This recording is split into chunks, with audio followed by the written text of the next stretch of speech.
Good morning, folks. Welcome to our Thursday morning, gathering brought to you by Harvard Pilgrim Healthcare. This is a place where we invite experienced mindfulness instructors to speak with us about what mindfulness means to them and to discuss as a community how we can incorporate these practices into our daily lives. I'm Suzanne Rowe Palacino, and I'm delighted to be here this morning with Healey, founder and director of Harvard Pilgrim's mindfulness program. Good morning, Tara. Good morning, Suzanne. Happy to be here. Good morning, everyone. I hope that everybody was safe and sound last night in the crazy weather that we had. I know that I was up a good part of the night, so I'm looking a little disheveled this morning. I've had problems with my basement flooding. And so it's been interesting to kind of bring the practice and the kind of fear of, what could be happening at 2-3 in the morning when we're having sheets of rain. But I can say a little more about that in a minute. So I hope that everybody is okay. Yeah, I as well. And it was a very rainy evening in New England. So yeah. Today, Tara will start us off with a question for the group, as we usually do. Yeah. And then she'll lead us in a guided practice. And then after that, we'll have a chance for discussion and chats and just questions that may come up. And if you happen to have a question right now, and any general questions about mindfulness or meditation, please don't hesitate to go right into the chat and type them in. So if you and I would just also add, like, any books or podcasts or movie, anything that you're kind of reading or, mindfulness related that you want to share. Tammy just shared with us that 10% Happier is having a Ted Lasso challenge. So I just joined that, and it's pretty good. It's a 5-day challenge and you're required to practice 4 out of the 5. So Ted Lasso is on Apple Plus, and it is it's a show about kindness, actually, and compassion. And so I know not everybody has Apple Plus necessarily. I got it for free when I got my iPad, so that was kind of nice. But anything like that, it could be a book or something. We'd love to hear. Yeah, that's a great idea. And I would mention that you can get a couple of weeks, I think you can get a couple of weeks free if you do a trial, and it's only $4.95. Oh, so you could that's true. That's true too, right? Yeah. You could probably see all the episodes during that time. It's such a, it's exactly what we need these days. Such a feel good show. So I second that. And I love the 10% Happier partnered with Apple on it. So that's cool. So do go to the bottom. It's a great practice. That's so So do go to the bottom of your screen and open up the chat. And you can click on the drop-down menu to say everyone so that you can see all the comments coming in that you're interested in seeing. So Tara. Well, I was thinking about how to kick it off this morning, and September. So every month we have a theme, and September is learning, and it's so associated with back to school and kind of, heading into cooler temps and being, a little bit more confined to our homes. But I thought I would kick it off with the question: is there something that you have always wanted to learn to do, but haven't quite done that yet? Or is there something that you recently learned that you want to continue your learning in that particular area? So this could be anything. Suzanne, why don't we start with you? As we think about back to school learning, is there anything that you've always wanted to learn or that you recently learned that you want to share? Yeah, I've always wanted to learn how to paint. So, and watercolors or acrylics. I guess acrylics are typically a little easier to work with. Yeah. So that's something that I've always wanted to formally learn how to do, because I feel like I have a little creative eye. Yeah, so that's, Yeah. Well, the other part of the question too is how can mindfulness support it? As you think about like, how do you merge that practice? mm, And clearly painting requires a certain amount of steadiness of hand, eye, mind, right? yeah, and Yeah. opening to opening to, being open to everything that comes in, Yeah. all the sights and visual Right. Right. colors. Yeah. Yeah. How about you, Tara? So, I've been an on and off again knitter. So I've learned to knit and then have dropped it and then pick it up again and then learn to, so it is something that I'm committed with the returning to a fall to get back to. And I've also wanted to learn to play the guitar. So at some point in my life, um, yeah, Hmm. No, that sounds great. yeah. I mean, the guitar. What a And there again, like especially with knitting, or there is the concentration and focus aspect of practice can help support that, because with knitting it's really easy to like drop stitches and then you have to figure out how to go back if you're not attending and when you're new, yeah, so Yeah, but yeah. once I've heard, once you get into the process, it just can be such a meditative process. So that's great. Yeah, I think you can kind of move along pretty quickly once you've got some proficiency, which is gives me hope. Yeah, so we have some All right. comments coming in. My beading Yeah. gives me some Zen time, which is interesting. Yeah, and And expand. expanding knowledge of native plants and the impact on the ecosystem. Yeah, that is really, yeah, like I've been paying much more attention to that lately too. Hmm. I noticed on I was looking at the WBUR NPR local NPR station, and they Yeah. have something about picking your favorite tree, and Oh, they have people pick their favorite tree and measure it and kind of um, see the impact on the environment. Like there's ways to calculate the impact on the environment of that particular tree. wow. This really sounds cool. Yeah. Wow, that's great. Thanks for that tip. Trees are amazing. I mean, it's the kind of thing where, we've grown up around trees, and it's almost easy to overlook them. And that's true with so much, just I was just hearing a little story about hummingbirds and how amazing they are. And for their size, the way they travel is more than any other. It's the smallest bird on the planet, but how they travel is like more than any other bird, like for its size and weight. So, and just yeah. So, anyway, I just feel like this practice can inform so much more connection with the natural world, and so much. So with that, Yeah. let's go ahead and get started. Yeah, and so just a couple more comments. People playing Okay. piano. These two comments I really connect with: playing piano because I used to play and I'd love to. So I love, love, love that comment. And relearning Yeah. French, I'm the same thing. I minored in French in college, and I feel like I would just love to get back to that. Yeah. Good for our brains. Totally. Yep. Thanks for the Yeah. comments, everyone. Yeah. Yeah. No, just right. You have to be effortful with these things, right? Like which is good for our brain. Yeah. Great. All right. So I would say take a posture that feels like it's going to serve you best this morning. That could be standing or seated if you're especially tired. Even though I didn't sleep last night, I feel sort of chipper this morning, but I know that it's going to hit me. So I'm actually going to stay seated, and your eyes can be open or closed. And if they're open, just gaze downward a little bit and begin by taking 2 deep breaths with a longer exhalation um, on your own. So go ahead and take a couple deep breaths.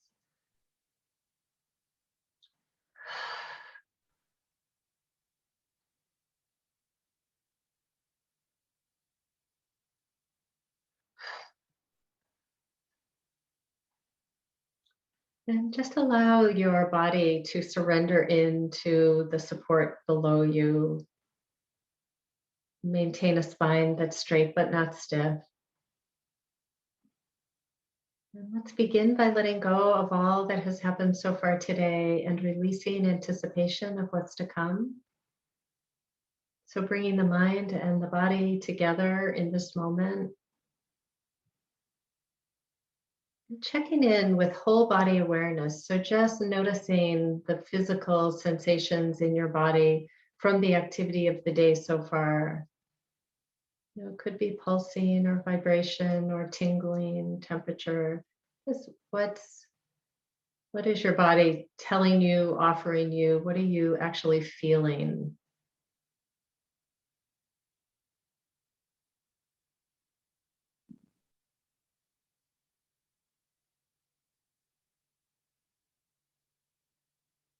And whether it feels pleasant or unpleasant, just bringing that kind of receptive, curious attitude to what's happening. We don't have to change it or make it different.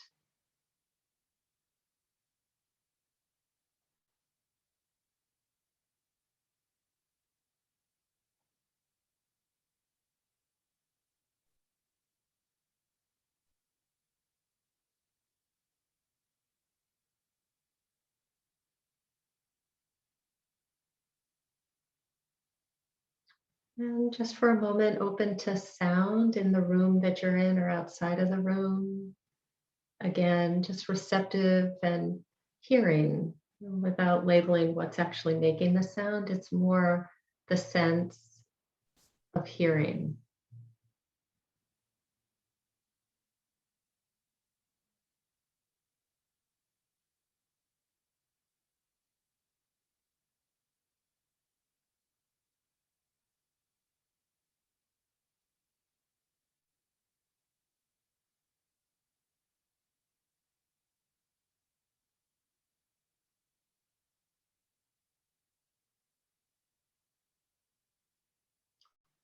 And beginning to bring the awareness back inward, allowing sound to remain as it will in the background.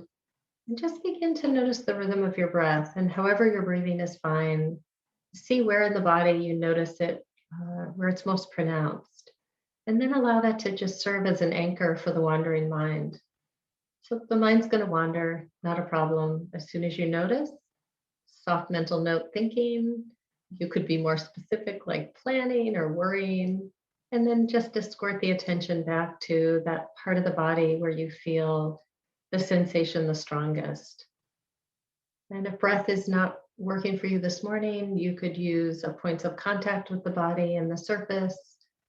You could use sound, something else that's got some stability for you.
Noticing where the mind is. And gently, without judgment, just releasing the memory or the planning or the story. Bring the attention back to track the breath sensation or track sound or track another bodily sensation.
And noticing where the mind is and reconnecting with your anchor.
And as we bring this meditation to a close, may we be peaceful and at ease. May our heart be soft and open. May we be safe and protected, and our bodies healthy and strong. May the merit of our practice benefit all of those around us. And as you feel ready, if your eyes were closed, you can open and maybe take a moment to stretch a little bit.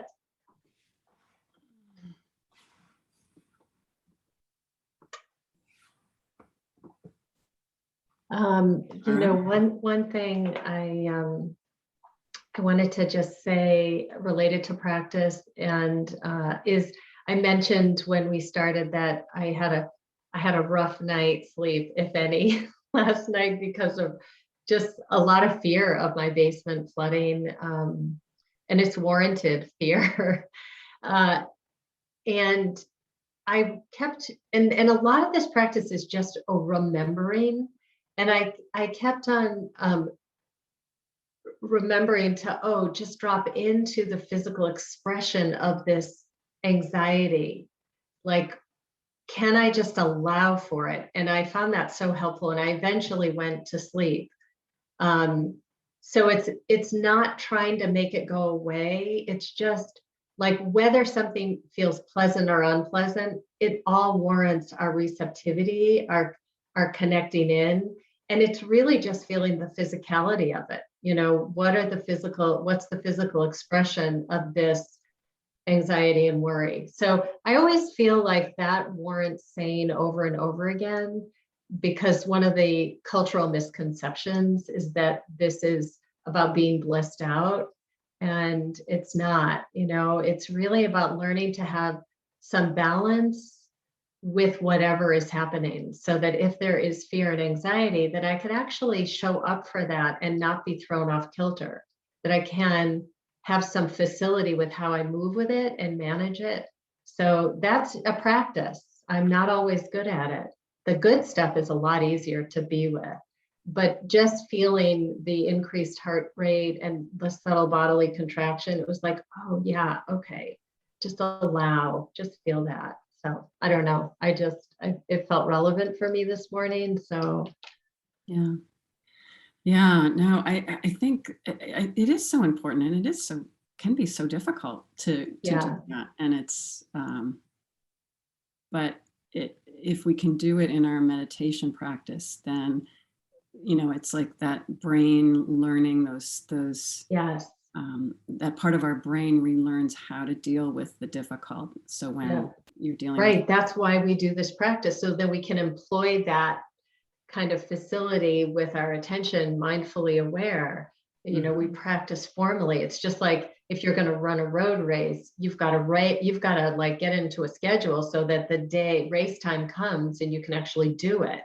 And that's true with this practice. That's why daily or daily-ish is so valuable. And again, I would say Amishi Jha's research is 5 days a week for 12 minutes for 5 weeks, and that her fMRI scanning showed structural change in the brain. So that's really good news. So daily-ish, yeah. Yeah, it's a great recommendation.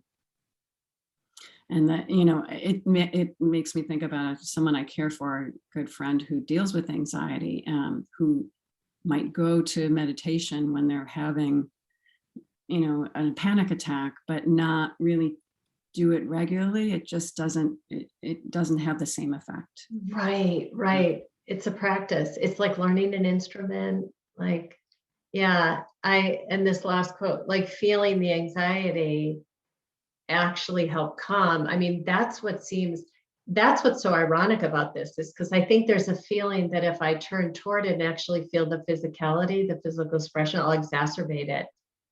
But test that for yourself. Like, that's true with this practice throughout, is you want to not blindly believe, but actually up that curiosity, test it for yourself, and over time see how that's working for you. Yeah.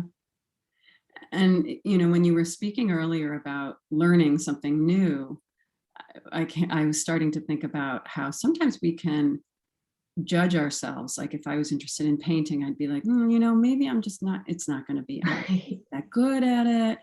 And how much that practice of meditation, you can tie it back in to say, everything belongs, even that Right. judgment belongs.